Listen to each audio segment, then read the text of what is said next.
If Israel just allowed the Palestinians to have a state of their own, there would be peace in the Middle East, right? That's what you hear from UN ambassadors, European diplomats, and most college professors. But what if I told you that Israel has already offered the Palestinians a state of their own, and not just once, but on 5 separate occasions? Don't believe me? Let's review the record. After the breakup of the Ottoman Empire following World War I, Britain took control of most of the Middle East, including the area that constitutes modern Israel. 17 years later, in 1936, the Arabs rebelled against the British and against their Jewish neighbors.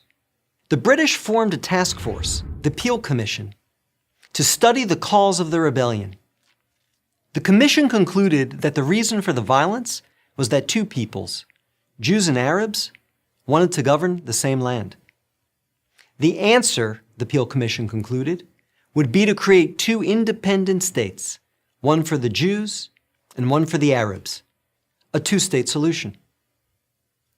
The suggested split was heavily in favor of the Arabs. The British offered them 80% of the disputed territory, the Jews the remaining 20%.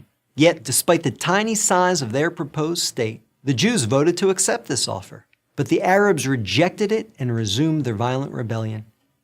Rejection number 1. 10 years later, in 1947, the British asked the United Nations to find a new solution to the continuing tensions. Like the Peel Commission, the UN decided that the best way to resolve the conflict was to divide the land. In November 1947, the UN voted to create 2 states.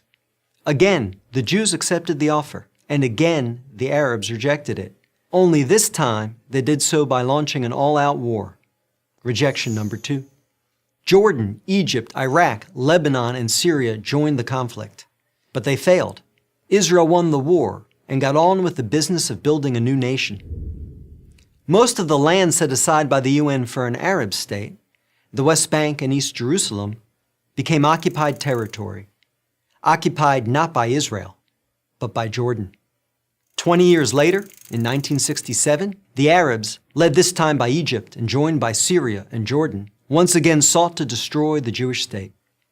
The 1967 conflict, known as the 6-Day War, ended in a stunning victory for Israel.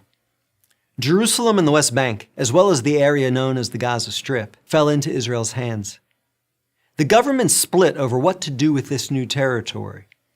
Half wanted to return the West Bank to Jordan and Gaza to Egypt in exchange for peace. The other half wanted to give it to the region's Arabs, who had begun referring to themselves as the Palestinians, in the hope that they would ultimately build their own state there. Neither initiative got very far. A few months later, the Arab League met in Sudan and issued its infamous 3 no's. No peace with Israel, no recognition of Israel, no negotiations with Israel. Again, a 2-state solution was dismissed by the Arabs, making this rejection number 3. In 2000, Israeli Prime Minister Ehud Barak met at Camp David with Palestinian Liberation Organization Chairman Yasser Arafat to conclude a new 2-state plan. Barak offered Arafat a Palestinian state in all of Gaza and 94% of the West Bank, with East Jerusalem as its capital. But the Palestinian leader rejected the offer. In the words of U.S. President Bill Clinton, Arafat was here 14 days and said no to everything. Instead, the Palestinians launched a bloody wave of suicide bombings that killed over 1,000 Israelis and maimed thousands more, on buses, in wedding halls, and in pizza parlors. Rejection number 4.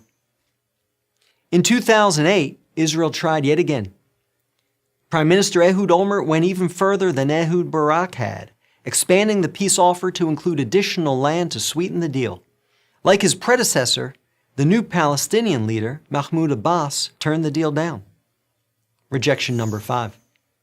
In between these last 2 Israeli offers, Israel unilaterally left Gaza, giving the Palestinians complete control there.